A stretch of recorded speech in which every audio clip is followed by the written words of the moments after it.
channel Ngulik Horor.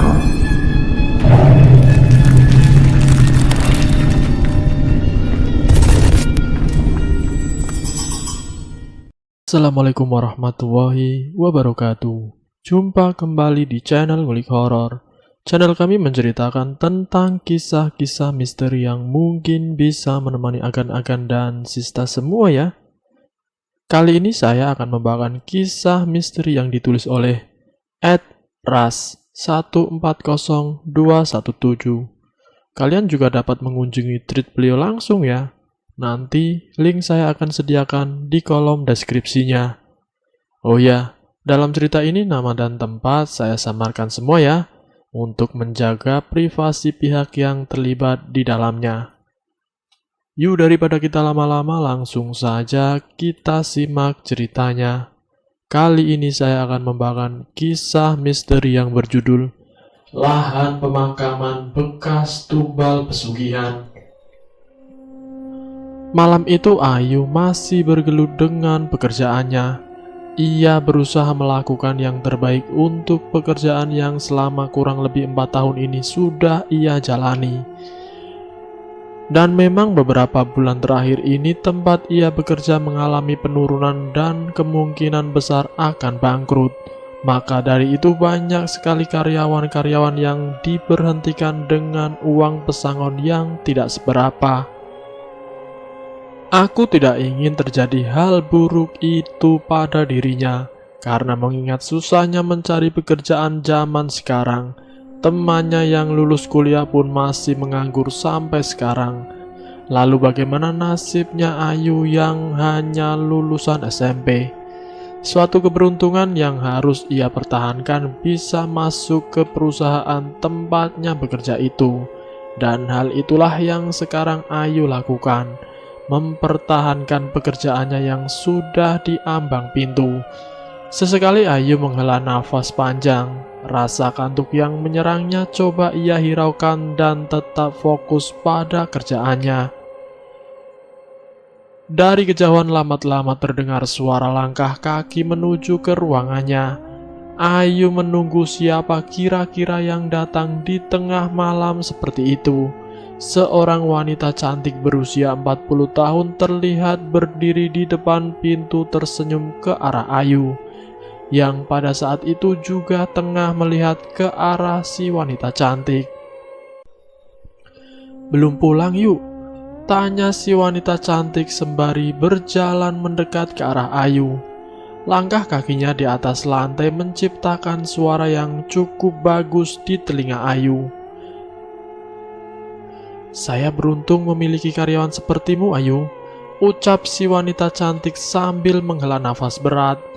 "Tapi sayang, tempat ini sebentar lagi akan berpindah tangan dan fungsi yuk. Malam ini adalah malam terakhir kamu dan saya ada di sini," lanjut si wanita cantik. Raut wajahnya nampak sangat sedih dan murung. Ayu dapat merasakan perasaan si wanita cantik itu. Bagaimana tidak sedih? Usaha yang ia rintis dari awal malah hancur dikarenakan 1-2 orang yang iri padanya, lalu menghalalkan segala cara untuk meruntuhkan usaha si wanita cantik. "Iya Bu, saya mengerti. Semoga Ibu bisa melewati semua ini dengan sabar. Saya yakin suatu saat Ibu pasti bisa membangun semuanya kembali," ucap Ayu. Tak terasa ia matanya juga ikut menetes. "Terima kasih yuk. Saya doakan kamu cepat dapat pekerjaan lagi yuk," isak si wanita cantik seraya memeluk erat tubuh Ayu. Lalu setelah puas menangis, si wanita cantik itu mengeluarkan sebuah amplop putih dan menyerahkannya pada Ayu. Ayu menolak, namun si wanita terus saja memaksa. "Hanya ini yang bisa saya berikan untuk karyawan terbaik sepertimu yuk. Jumlahnya tidak seberapa banyak dibandingkan pengabdianmu selama ini di sini. Terima kasih banyak yuk," ujar si wanita cantik. Ayu menyeka air matanya dan menerima amplop itu.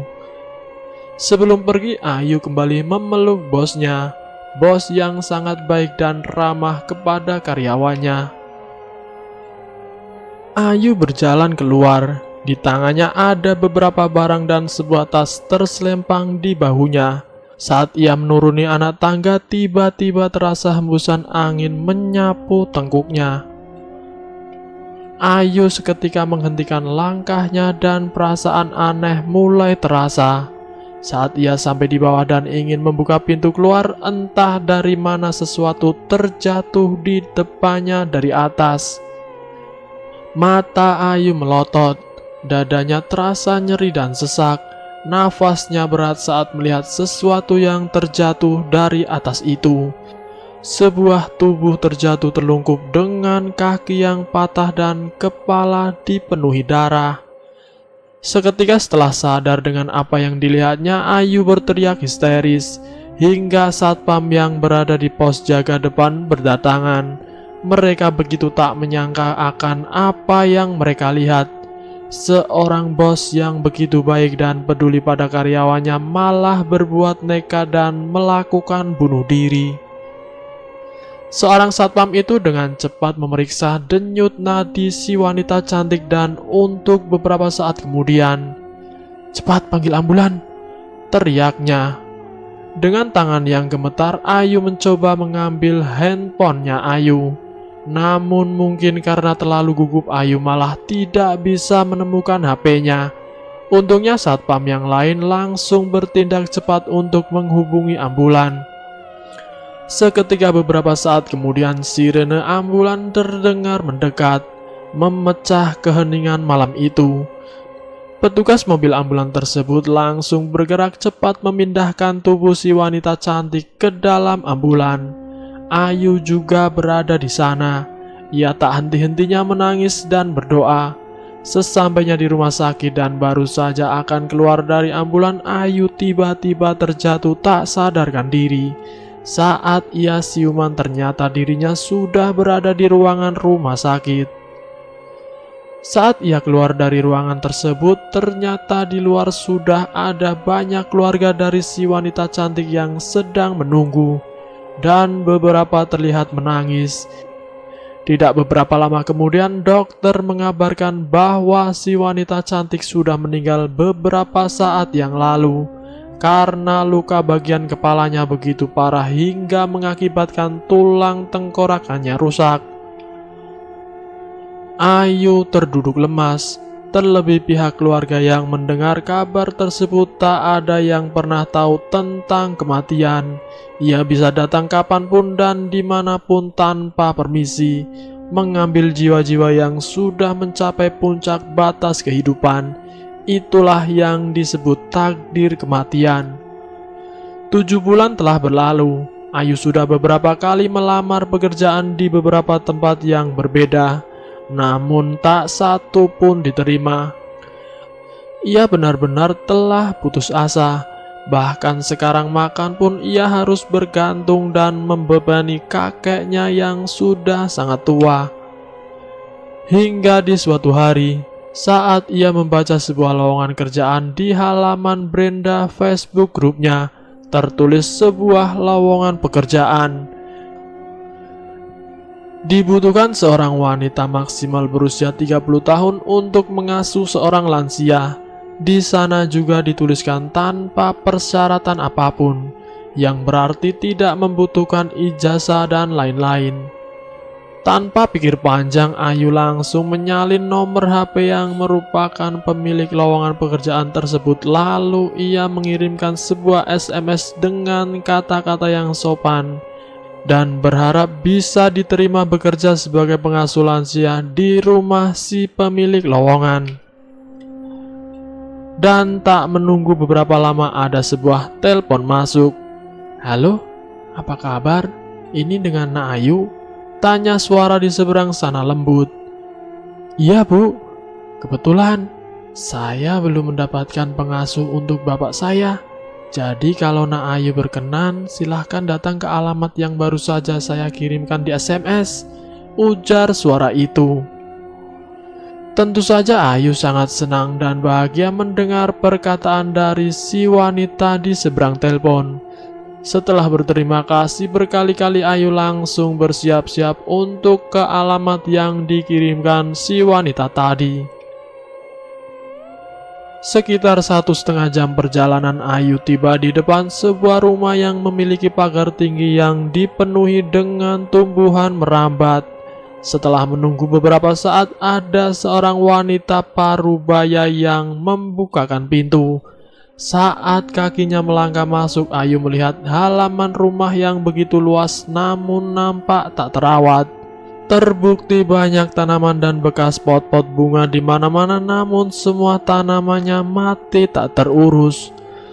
Rumah besar bercat putih tersebut sekilas nampak menyeramkan dengan beberapa bagian dinding yang catnya sudah mengelupas dan berubah warna.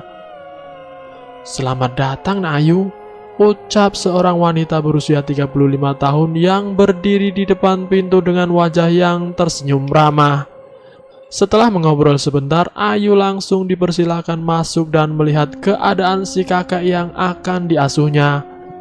Di dalam sebuah kamar nampak seorang laki-laki tua renta bertubuh kurus yang hanya tinggal tulang dibalut dengan kulit, sedang duduk di atas kursi roda menghadap keluar jendela. Bu Risma selaku anak dari lelaki tua tersebut memperkenalkan Ayu pada si ayahnya. Namun si lelaki tua nampak tak mau disentuh oleh Bu Risma. "Keadaannya memang begini. Terkadang beliau juga suka lupa sama anggota keluarga," ujar Bu Risma. Ayu menghela nafas, ia tersenyum, lalu mendekati si kakek. Ayu mengelus-ngelus tangan si kakek. Anehnya dengan tatapan tajam si kakek mencekram tangan Ayu sambil berulang kali berkata, "Pulang, pulang, pulang." Tentu saja Ayu merasa kesakitan dan mencoba menenangkan si kakek. Sementara Bu Risma mencoba untuk melepaskan cengkeraman tangan ayahnya daripada tangan Ayu. Setelah beberapa saat, akhirnya si kakek mau melepaskan tangan Ayu. "Dia itu bermaksud baik, mau mengurus pian. Kami kan tidak selalu ada di rumah. Ada saatnya kami sibuk bekerja di luar," ujar Bu Risma setengah membentak. Si kakek nampak diam, nafasnya berat terdengar. Walaupun sebenarnya Ayu takut pada si kakek, tapi walau bagaimanapun dia sangat butuh pekerjaan ini.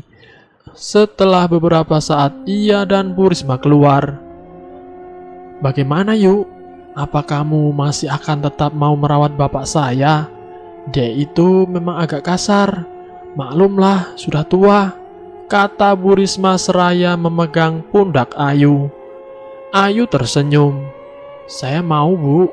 Saya akan berusaha sebaik mungkin merawat beliau," jawab Ayu polos. Bu Risma nampak tersenyum, lalu mengeluarkan beberapa lembar uang 100.000 dari dompetnya. "Kalau begitu, kembalilah kemari besok. Ini uang untuk membeli perlengkapanmu. Soalnya kalau sudah berada di sini, kamu tidak boleh keluar lagi sebelum sampai waktu cutimu," ujar Bu Risma sambil tersenyum. Ayu menerima uang itu dengan tangan gemetar. Sudah lama ia tak pernah memegang uang lagi. Di jalan pulang tak henti-hentinya Ayu memuji kebaikan bos barunya itu, yang begitu sangat percaya padanya. Menyerahkan uang sebegitu banyak, padahal Ayu bisa saja tak kembali ke sana lagi. Jika dipikir-pikir, tapi Ayu tak curiga sedikit pun. Singkat cerita, hari itu Ayu kembali ke rumah Bu Risma dengan membawa satu tas besar berisi pakaian-pakaiannya. Saat sampai di sana, kembali si ibu-ibu yang membukakan pagar masih dengan wajah yang dingin. Sesampainya di dalam rumah, Ayu langsung disambut oleh Bu Risma. Dengan ramah dan hangat, Bu Risma menunjukkan kamar tempat Ayu akan beristirahat selama ia bekerja di sana.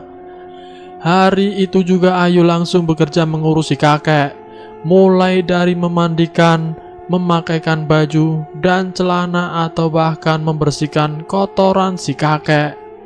Tak terasa seminggu telah berlalu. Ayu mulai bisa akrab dengan si kakek. Meski kadang-kadang beliau masih suka kasar terhadap Ayu. Ayu juga sudah berkenalan dengan suami Bu Risma dan anak-anak Bu Risma. Mereka semua sangat baik pada Ayu. Yuk, titip bapak dan anak-anak ya. Saya mau keluar kota dulu selama beberapa hari, ujar Bu Risma malam itu. Wajah Bu Risma nampak terlihat agak kusut malam itu. Mungkin ada masalah dengan usahanya, pikir Ayu seraya mengangguk. Bu Risma berangkat dengan ditemani ibu-ibu yang bekerja di sana juga. Setelah mobil tersebut keluar, pintu gerbang segera ditutup. Dan tidak lama setelahnya nampak seorang anak laki-laki berjalan ke arah pintu. Itu adalah Evan, anak sulung keluarga Bu Risma. Ia nampak tersenyum menatap Ayu, lalu berjalan kembali ke kamarnya. Tepat tengah malam, pintu kamar Ayu diketuk pelan oleh seseorang. Ayu yang tidak tahu siapa yang mengetuk pintunya di tengah malam seperti itu pun nampak ragu untuk membukakan pintunya. Namun setelah mendengar suara suaminya Bu Risma yang sedang menanyakan sesuatu itu pun Ayu langsung bergegas keluar. "Ada apa, Pak?" tanya Ayu. "Nyonyamu kemana? Hah? Suami pulang kerja tapi tidak disediakan makanan," ujar lelaki tersebut dengan wajah yang nampak sangat kesal. "Maaf Pak, ibu sudah pergi sejak tadi sama ibu yang satunya," jawab Ayu. "Ya sudah, tolong buatkan aku teh kayu manis, taruh di meja dapur. Aku mau ganti baju dulu," ujar Pak Bambang.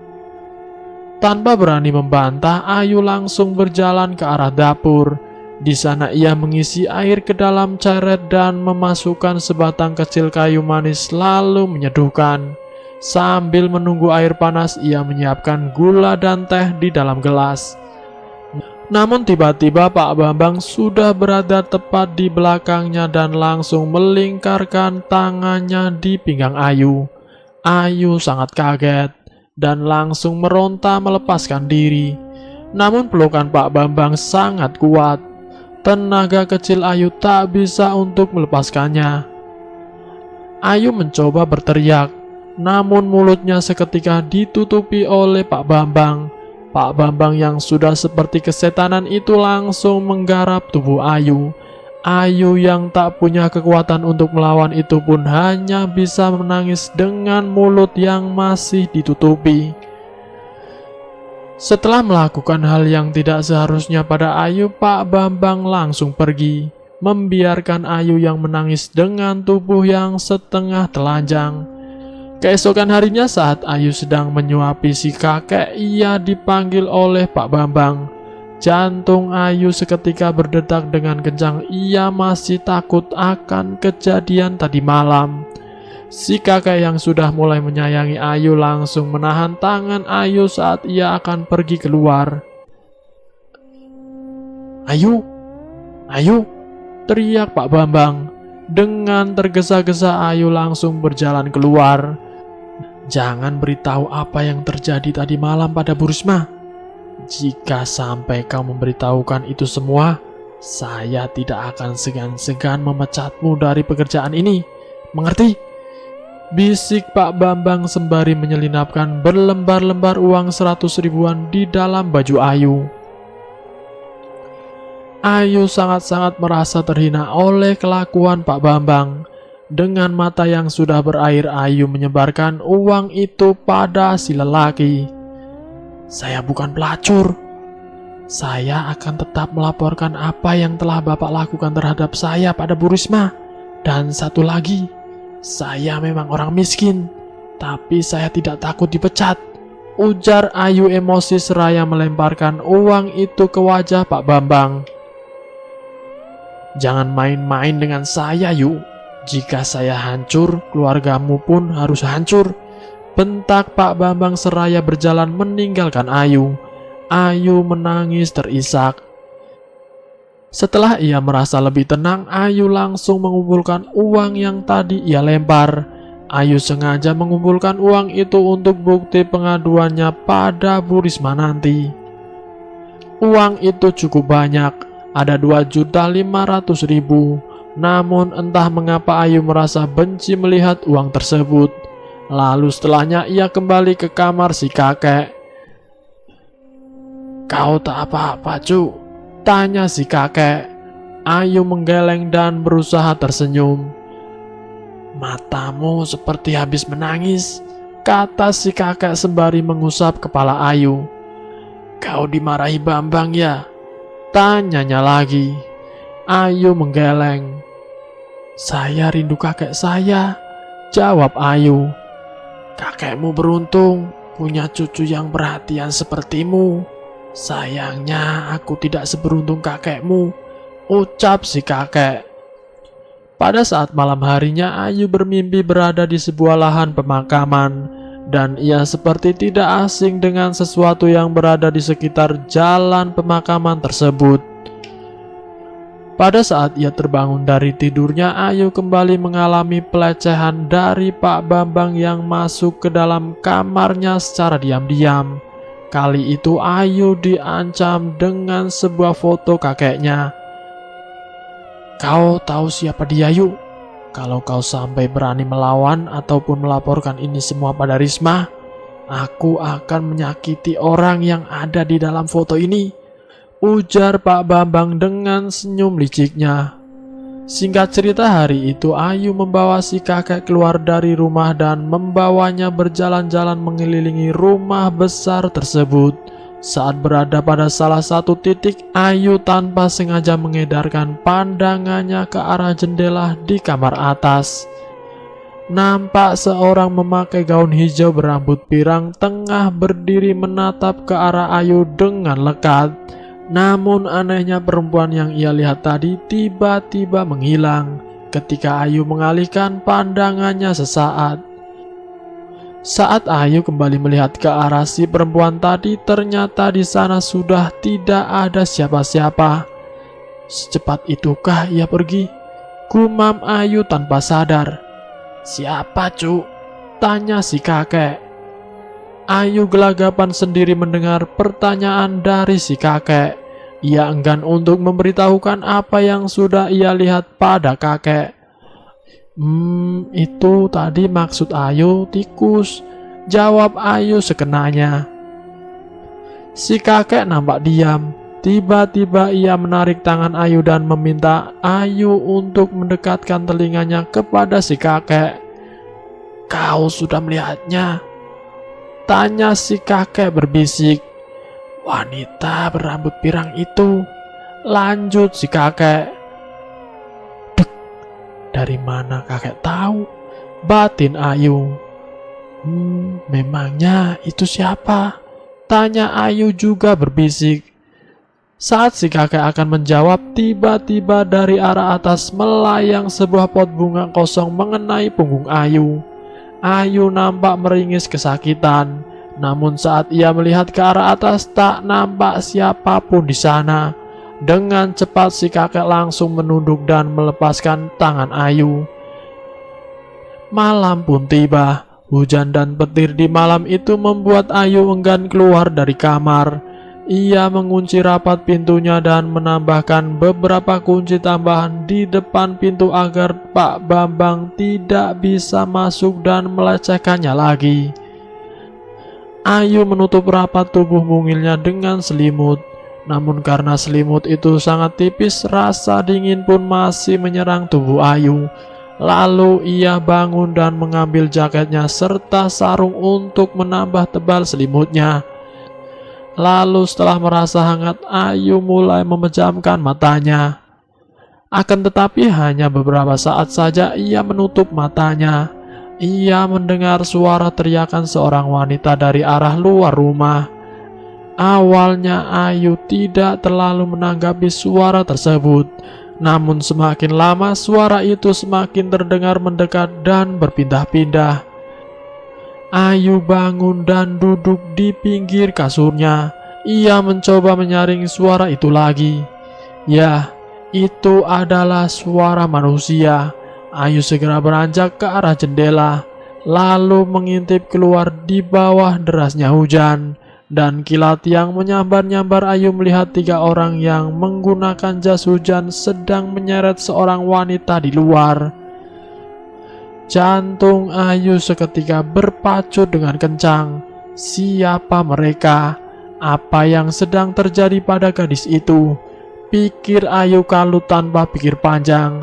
Ayu bergegas keluar dari kamarnya dan berjalan mengendap-endap keluar lewat pintu dapur. Ia segera mengikuti orang-orang yang tadi ia lihat. Sesekali Ayu menyapu wajahnya yang sudah basah oleh air hujan. Rasa dingin menusuk tulang sudah tak ia hiraukan lagi. Ayu terus berjalan hingga tiba di sebuah lahan pemakaman yang cukup luas dengan batu nisan terbuat dari kayu. Di sana Ayu kehilangan jejak orang-orang tadi. Ia nampak kebingungan di tengah-tengah derasnya hujan itu, hingga tiba-tiba sebuah benda keras mendarat di kepalanya dengan keras. Seketika penglihatan Ayu menjadi gelap. Saat ia terbangun, ia sudah berada di sebuah ruangan pengap dan berbau. Mulut serta kaki dan tangannya terikat di bangku tersebut. Sakitnya bekas pukulan masih terasa di kepalanya. Penglihatan Ayu pun masih nampak kabur. Di sana ia melihat dengan samar-samar banyak orang melihatnya. Namun entah siapa ia tak begitu melihat jelas wajahnya. Hingga salah seorang berbicara dengan nada membentak kepadanya. Barulah Ayu sadar bahwa mereka itu adalah Bu Risma, Pak Bambang, dan juga wanita parubaya yang menjadi ART mereka. Sudah diberi pekerjaan, tapi malah kau tertarik dengan apa yang kami kerjakan. Dasar pelacur. Dengar perempuan sundal, gara-gara kau sudah tidak perawan, aku terpaksa menumbalkan adikku, ujar Bu Risma yang seketika membuat jantung Ayu seakan terhenti.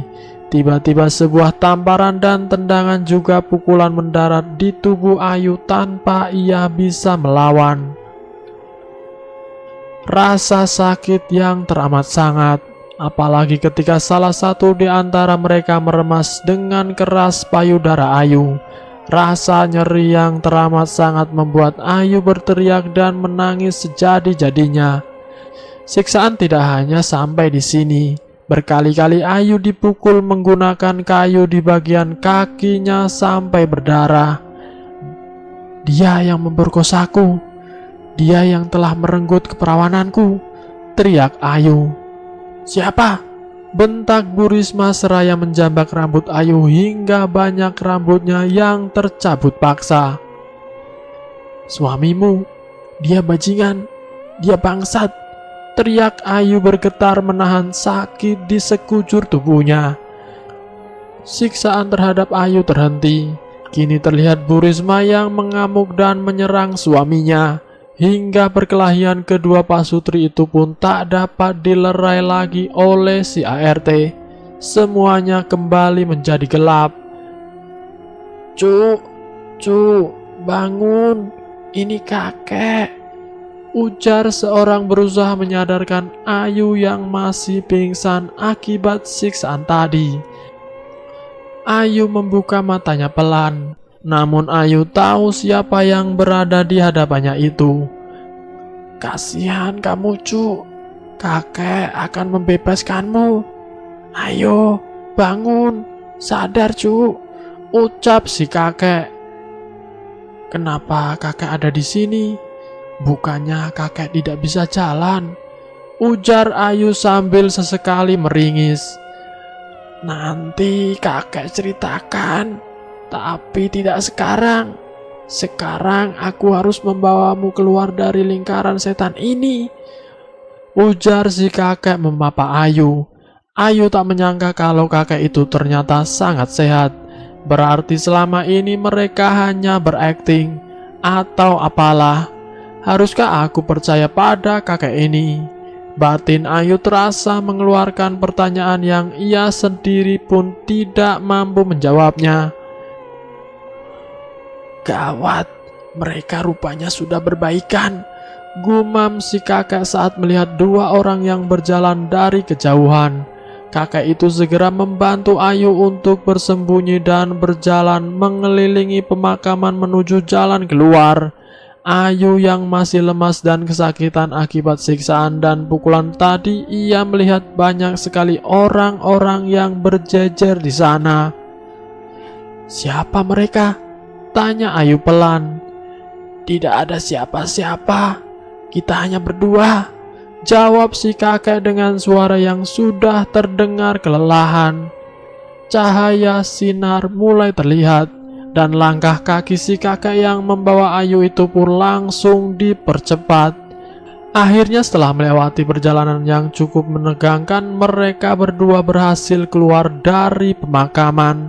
Si kakek langsung membawa Ayu berjalan ke arah rumah. Dan singkatnya, di depan rumah pintu pagar sudah terbuka, dan Eva nampak sudah duduk di belakang setir sebuah mobil kijang tua milik si kakek. Kakek membantu Ayu masuk dan ia juga ikut masuk. Lalu mobil itu meluncur ke jalanan dengan cepat. Sekilas Ayu kembali melihat sosok perempuan berambut pirang lagi. Singkatnya, mereka sampai di sebuah penginapan yang hampir roboh, dan si kakek juga Evan membantu Ayu untuk keluar dan membawanya masuk ke dalam penginapan tersebut. Sesampainya di dalam kamar, si kakek meminta Evan untuk membelikan Ayu obat-obatan di luar. Lalu setelah Evan pergi, kakek mulai menceritakan semuanya pada Ayu.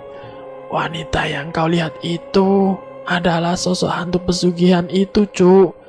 Jika dia sudah sering menampakkan wujudnya, maka tidak lama lagi penumbalan akan dilakukan. Jika tidak, maka kekayaan yang kami miliki akan musnah dalam sekejap," ujar si kakek memulai ceritanya. "Aku yang memulai semua ini. Aku yang menciptakan kesesatan untuk anak-anakku. Mereka hanyalah korban dari keserakahanku. Aku harap kau mau memaafkan mereka, Cu. Yang harus disalahkan atas semua ini adalah aku. Aku sudah sangat banyak menumbalkan para gadis, dan orang yang kau ketahui sebagai pembantu itu adalah dukun yang sedari dulu membimbingku. Karena aku sudah tidak mau lagi melakukan itu semua, maka dia menghasut agar anak-anakku yang meneruskannya. Bertahun-tahun aku diancam dan disuruh berpura-pura lumpuh untuk menarik minat para gadis yang mencari pekerjaan. Maafkan aku, Cu. Aku diancam. Mereka mengancam aku membunuh anak bungsunya, yaitu adiknya Risma, dan menumbalkannya pada makhluk sialan itu, Yuk. Aku tidak kuasa menolak karena aku tahu ancaman itu memang akan benar-benar terjadi jika aku salah dalam berbuat. Tapi malam ini ia dibunuh dan dijadikan tumbal oleh kakaknya sendiri, ujar si kakek terisak. Betapa kaget dan terpukulnya Ayu mendengar pengakuan dari si kakek. Ia benar-benar tak menyangka bahwa ia akan ditumbalkan. Tapi Ayu tak menyalahkan si kakek, walau ia sempat benci, karena Ayu juga memiliki rahasia terbesar dan tergelap dalam hidupnya yang harus ia bawa sampai mati. Beberapa saat kemudian, Evan datang membawa sekantung obat-obatan. Ia juga membelikan Ayu minuman, agar Ayu bisa lebih tenang. "Cucuku ini dia sangat berbeda dari orang tuanya, Yu," ucap si kakek setelah luka-luka Ayu diobati. Si kakek berpamitan untuk pergi. "Sebaiknya kakek ikut kami saja," ujar Ayu saat kakek akan pergi. "Tidak, Yu. Aku yang memulainya, maka aku pula yang akan mengakhirinya. Jika malam ini merupakan pertemuan kita yang terakhir, kakek benar-benar minta maaf telah menjebakmu, Yu. Kakek sangat menyayangi kalian berdua," kata kakek. Dada Ayu seketika sesak. Ia tak mampu lagi membendung air matanya. Untuk pertama dan mungkin terakhir kalinya si mereka bertiga berpelukan erat. Setelah si kakek pergi, Ayu dan Evan melihat si kakek keluar penginapan menuju mobilnya bersama kakek-kakek lainnya. "Itu siapa, Van?" tanya Ayu. "Itu kakek Amin, sahabat kakek. Beliau pemilik penginapan ini," jawab Evan dengan wajah yang nampak kalut. Baru setengah jam mereka berdua tinggal, tiba-tiba Ayu merasa sangat khawatir pada si kakek. Ayu membangunkan Evan yang sedang tertidur duduk di sebelahnya. "Van, bangun Van. Aku khawatir dengan kakek. Apakah tidak sebaiknya kita menyusul kakek?" ujar Ayu yang bagian mata dan wajahnya sudah mulai membengkak.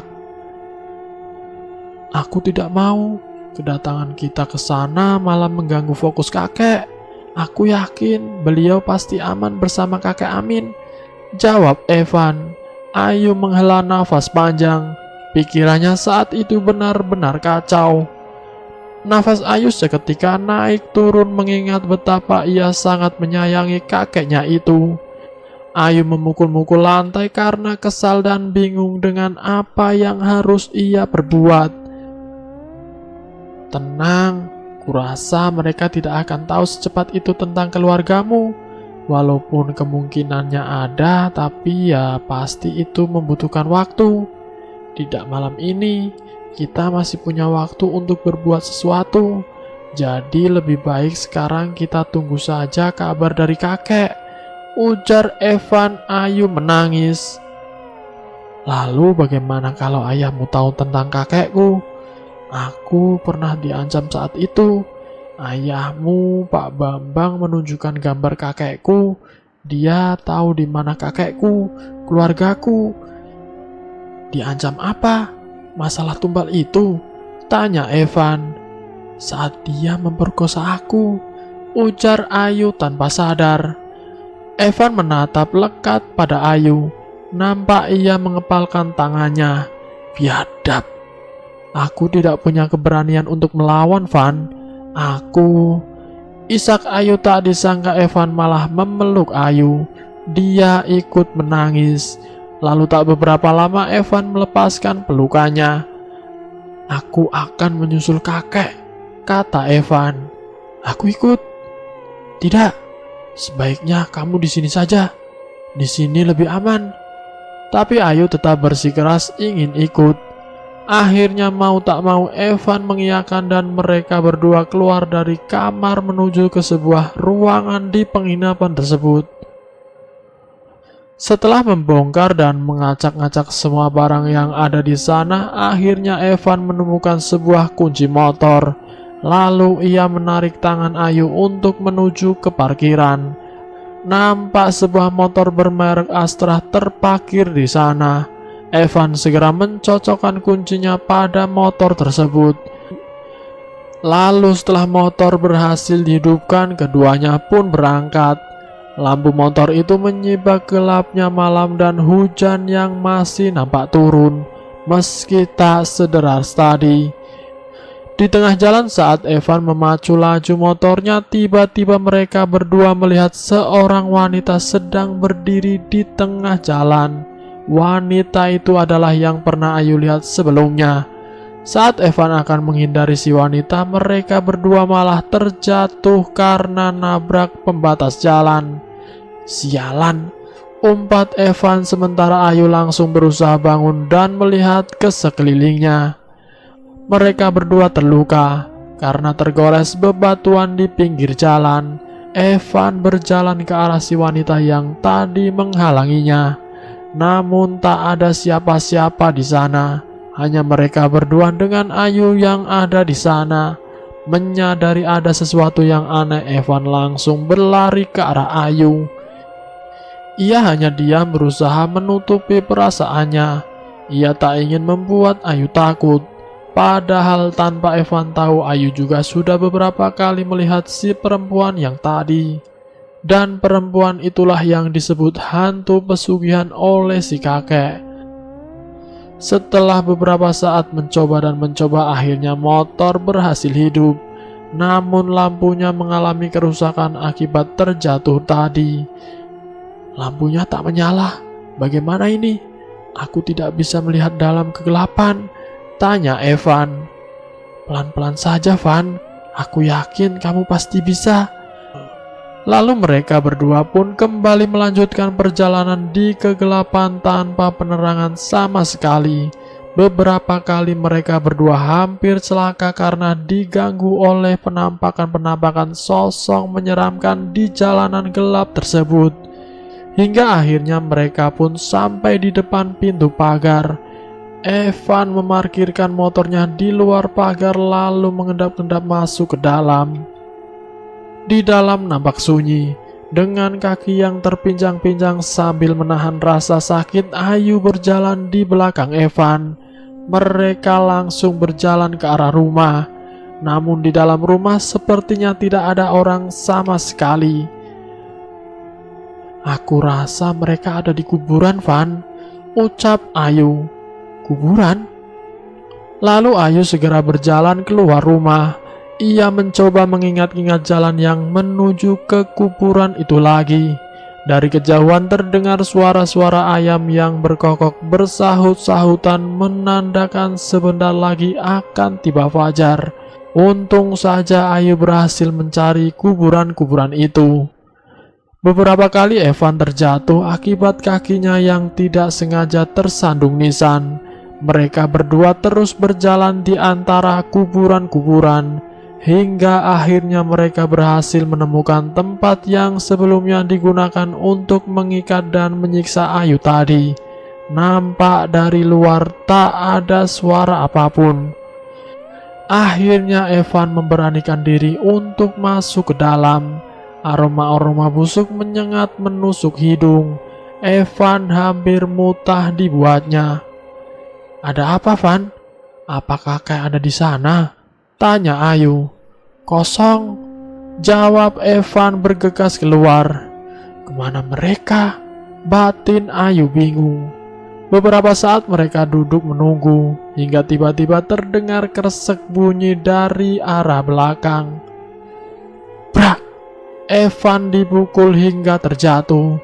Seketika Ayu gemetar melihat siapa yang telah memukul Evan. Yang tak lain adalah dukun yang dikatakan si kakek. Ayu mundur beberapa langkah. Ia sama sekali tak memiliki senjata untuk melawan. Saat wanita parubaya itu mendekati Ayu, Evan mencoba bangun. Dengan sekuat tenaga, Evan memegangi wanita tersebut, dan Ayulah yang bertugas untuk memukulinya. Mereka berdua mengeroyok si dukun hingga beberapa saat darah sudah keluar dari bagian kepalanya. Evan lalu melepaskannya dan mengajak Ayu untuk segera pergi. Tangan Ayu dan Evan masih gemetar. Itu adalah kali pertamanya untuknya memukuli seorang. Saat akan pergi, Evan kembali tersandung. Namun kali ini bukanlah batu nisan yang membuatnya jatuh. Ada sosok tubuh yang terbaring di sana. Dalam kegelapan mereka berdua mencoba memeriksa apakah orang itu masih hidup atau sudah mati. Hingga mereka tak menyadari sosok perempuan berambut pirang itu berdiri tak jauh dari mereka. Saat Evan menyadari hal itu, rupanya ia sudah terlambat. Dan sosok perempuan itu sudah mulai mendekat ke arah mereka. Evan mencoba menarik tangan Ayu, namun saat ia kembali jatuh karena tersandung batu nisan, tangan Ayu terlepas. Beriringan dengan itu sosok perempuan tadi menghilang. Ayu meraung-raung, entah kenapa suara Ayu pun telah berubah. Ia mengelus kepala Evan lalu pergi. Evan mencoba mengikuti kemana Ayu pergi, dan ternyata langkahnya mengarah ke salah satu jalan, dan jalan itu mengharuskan mereka memanjat pagar pembatas untuk sampai ke jalan yang berada di luar pagar. Evan yang awalnya takut untuk memanjat akhirnya memberanikan diri, meski ia nampak sangat kesulitan. Saat Evan masih fokus pada pijakan kakinya, anehnya Ayu sudah berada di luar pagar dan ia terus berjalan meninggalkan Evan. Meski ketinggalan begitu sampai di bawah, Evan langsung berlari mengikuti Ayu. Matahari terasa lambat sekali untuk terbit. Ternyata Ayu berjalan ke sebuah rumah di sana. Rumah itu berbentuk aneh dan hanya mempunyai penerangan berupa lampu pelita. Tanpa ragu Ayu masuk ke dalam dan benar saja di sana ada seorang perempuan yang terikat. Ayu melepaskan ikatannya dan menyuruh perempuan itu untuk pergi. Sementara itu ia langsung berjalan ke atas loteng rumah itu. Ternyata di sana si kakek sudah terbunuh dan Pak Bambang yang masih memegangi kapak. Ayu berjalan masuk dan menyerang Pak Bambang. Lelaki itu mencoba melawan namun kekuatan tubuh Ayu lebih besar darinya. Mendengar suara ribut-ribut dan beberapa gebrakan kaki di loteng, Evan pun memberanikan naik. Takut terjadi apa-apa pada Ayu. Ternyata ia melihat Ayu yang tengah berusaha membunuh ayah Evan. Awalnya Evan ingin menolong ayahnya, namun kemudian ia urungkan niat itu. Lalu setelah itu Ayu berkata, "Namaku Kemuning. Dulu aku sama sepertimu, tapi mereka telah menjadikanku seperti ini," ucap Ayu. Evan tak mengerti arah pembicaraan Ayu, tapi saat ia akan bertanya nampak tubuh Ayu mengejang. Evan ragu saat ingin mendekati Ayu. Ia juga melihat kakeknya yang sudah meninggal. Di sampingnya ada ibunya Bu Risma. "Kamu tidak apa-apa?" ujar Evan. Tiba-tiba Ayu tersedak, lalu memuntahkan sesuatu yang menggumpal keluar dari tenggorokannya. Ayu kembali tersadar. Ia langsung meracau dan tak karuan, dan sangat shock setelah melihat si kakek sudah meninggal bersama anak dan menantunya. Ayu tak menyangka semuanya akan menjadi seperti ini. Dengan dibantu oleh Evan, mereka berdua turun dari loteng. Di luar rumah nampak matahari pagi sudah muncul dan menyinari tempat itu dari balik pepohonan. Di sana juga ada perempuan yang sebelumnya terikat dan dibebaskan oleh Ayu tadi. Mereka bertiga saling bertukar senyum dan berjalan dengan tertatih-tatih keluar dari tempat aneh tersebut. Saat sampai di depan pagar pembatas, Evan melihat bahwa ternyata pagar itu memiliki pintu. Ia sama sekali tak menyadarinya saat malam dan mengikuti Ayu. Evan tertawa kecil. Namun sesaat tawanya hilang karena Ayu dan perempuan yang tadi sama sekali tak tertawa malah memandangi Evan dengan tatapan bingung. Maaf, ucap Evan. Pintu pagar tersebut dibuka. Ada bunyi derit yang tidak biasa dan nampak pemandangan yang tak kalah mengejutkan di depan mereka. Lahan yang cukup luas dipenuhi kuburan dengan batu nisan tanpa nama. Kuburan yang sepertinya dibuat dengan asal-asalan itu memenuhi tempat tersebut. "Sebanyak ini," gumam Ayu dan Evan. "Bahkan aku pun sama sekali belum tahu ada kuburan seaneh ini di sini," ujar Evan. "Ayah dan ibuku selalu melarang kami bermain di sekitar gerbang sana," ujar Evan lagi. Beberapa saat berjalan melewati kuburan-kuburan itu, ia melihat sosok yang sebelumnya tersandung kaki Evan. Ternyata itu adalah kakek Amin yang entah sudah berapa lama di sana. Untungnya lelaki tua tersebut masih hidup. Namun ia memiliki luka yang cukup parah di bagian telinga dan matanya. Evan yang masih cukup kuat langsung menolong si kakek untuk bangun dan membawanya keluar dari area pemakaman. Setelah itu katanya Evan kembali lagi bersama beberapa orang teman dari kakek Amin untuk mengambil jenazah ayah, ibu dan juga kakeknya Evan ke tempat itu. Namun anehnya ternyata rumah-rumah itu sudah terbakar dan batu nisan itu sudah menghilang. Dugaan pertama adalah si dukun yang melakukan semua itu, karena Evan dan Ayu tidak tahu apakah wanita tua yang mereka pukuli masih hidup atau sudah mati, karena pada saat itu mereka berlari karena gugup dan takut. Sebagian orang percaya dan sebagian tidak, karena seiring berjalannya waktu, lahan pemakaman itu sama sekali tidak menunjukkan gundukan tanah layaknya kuburan pada umumnya. Sebagian lagi mengatakan kalau itu tempat hayalan kebun biasa. Namun bekas reruntuhan rumah yang terbakar itu masih ada sampai sekarang. Karena memang katanya tumbal-tumbal gadis itu datang dari berbagai daerah yang jauh, sehingga tak ada orang lain yang tahu dan curiga. Dan selesai. Itulah kisah misteri yang berjudul Lahan Pemakaman Bekas Tumbal Pesugihan. Semoga video kali ini bisa menjadi pembelajaran buat kita semua. Ambil sisi positifnya dan buang jauh-jauh sisi negatifnya.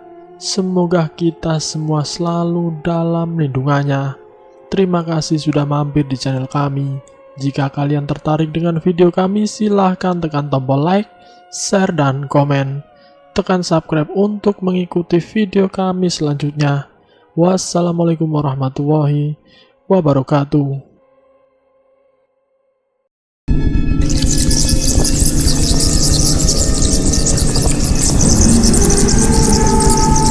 Selamat datang di channel Ngulik Horor.